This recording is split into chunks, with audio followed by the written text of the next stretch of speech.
Hello everyone, I'm Norm Bartley, Senior Instructor in the department. Some of you might remember me from earlier courses such as Engineering 225, ENEL593, and ENCM369. While some of you might have had the misfortune of having me for all three. Anyway, I'm here to briefly describe the technical elective that I've had the pleasure of teaching for many years on digital filters.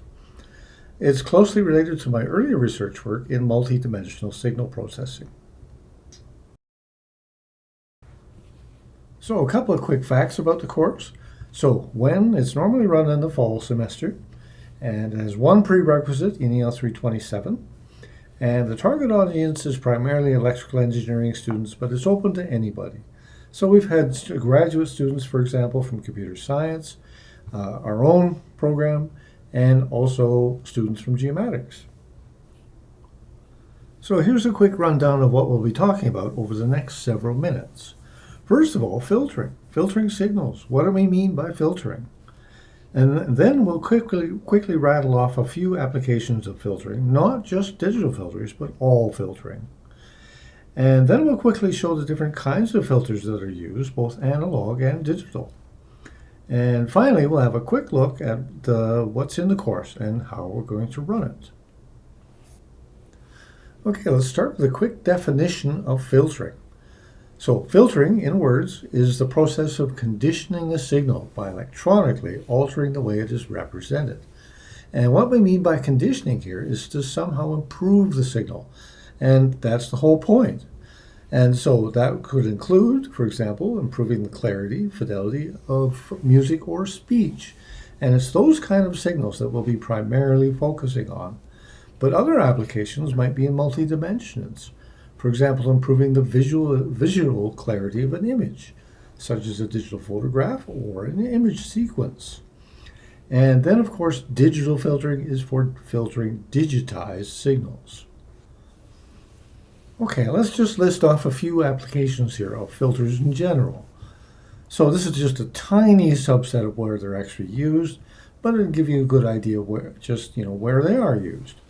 For example, one application is in speech and image compression, a system called sub-band coding. Band limiting signal is extremely important. It's an analog filter here that is responsible for this.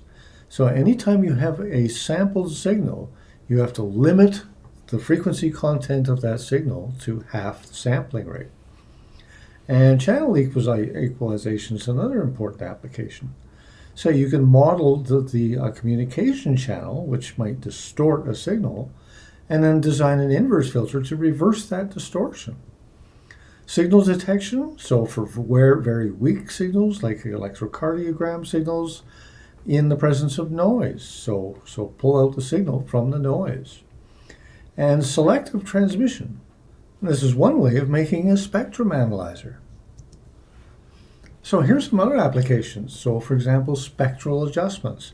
This is the kind of filtering that might go on in a hearing aid, specially designed for a particular patient. And commercial audio, such as sound effects. And multidimensional filtering, which I've mentioned is part of my research background. And here's a very simple example. This is an aircraft I caught at the airport, taxiing out to the runway, but through a chain link fence obscuring the view. So let's run that. This is what it looks like. So clearly an interfering signal here. And so after designing a very simple first order three-dimensional filter, this is the after. So the aircraft is pretty much undistorted, but we've removed the fence. So let's quickly move on to talk about different kinds of filters. So starting with analog filters, and the oldest of them all, passive LCR filters, so inductor, capacitor, and resistance networks. And this is an example of one configuration. It's called a ladder filter. So these have been around for over 100 years, and they're still important today.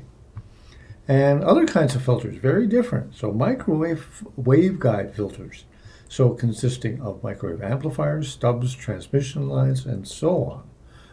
And then we have RC active filters. So we could get rid of the inductors in a circuit and replace them with an operational amplifier. And so this is a second order filter. So no inductors.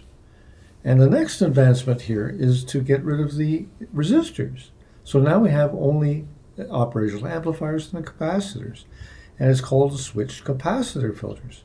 And so we emulate a resistance here by means of capacitors and switches. And so these operate on analog voltages and discrete time, so sampled analog signals. And finally, digital filters. What's a digital filter? Well, it's nothing you haven't seen before.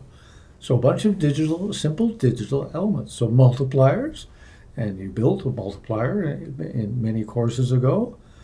Digital adders, and these are flip-flops or registers.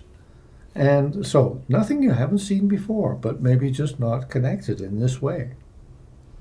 So a digital filter has lots of advantages over its analog counterparts.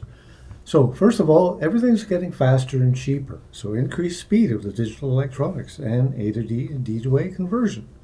Absolute accuracy, so no ambient drift of the component values.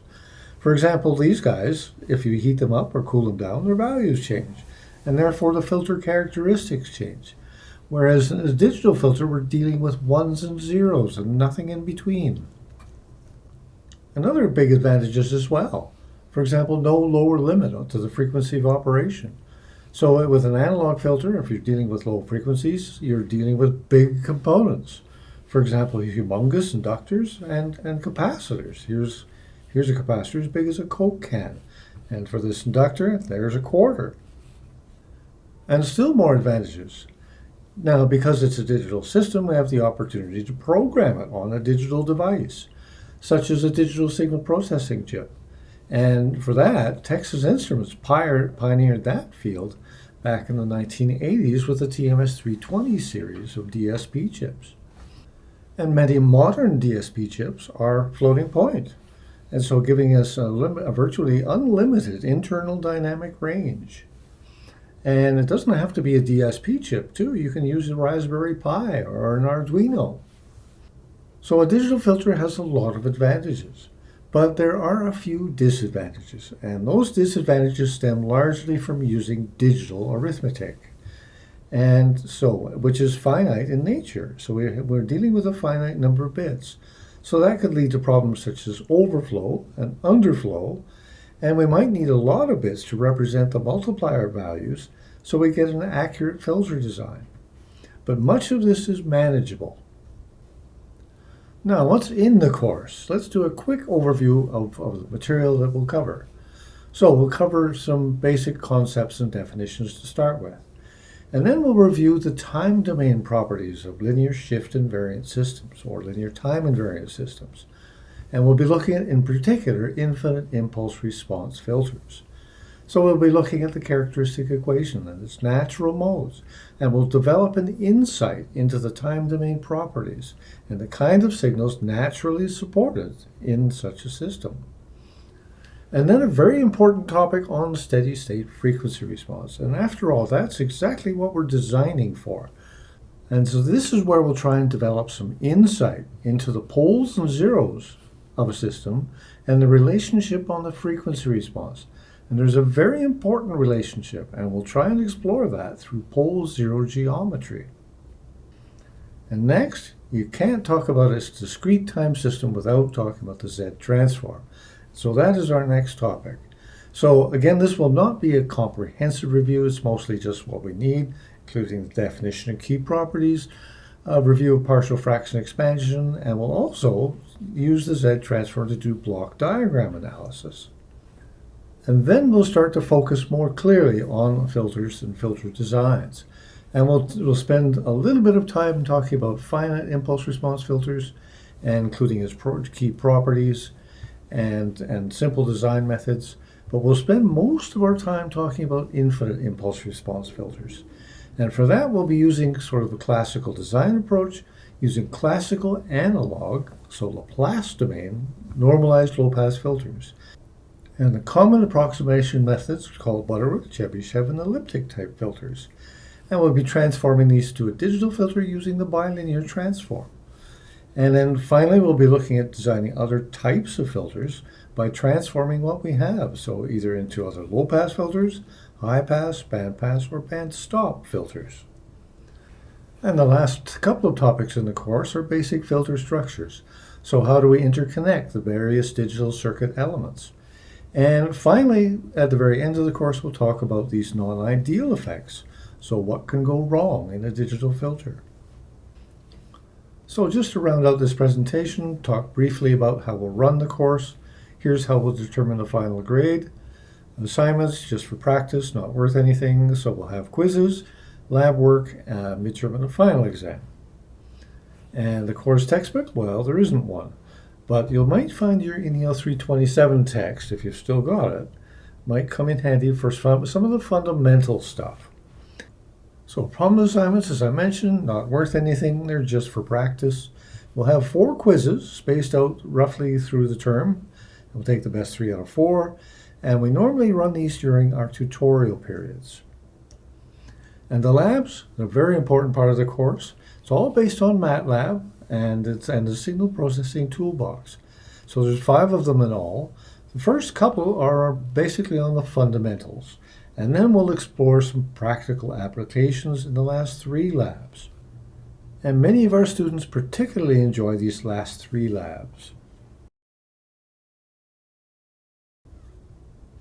So if anybody has any questions about the course, I'd be only too happy to talk about it. Just send me an email.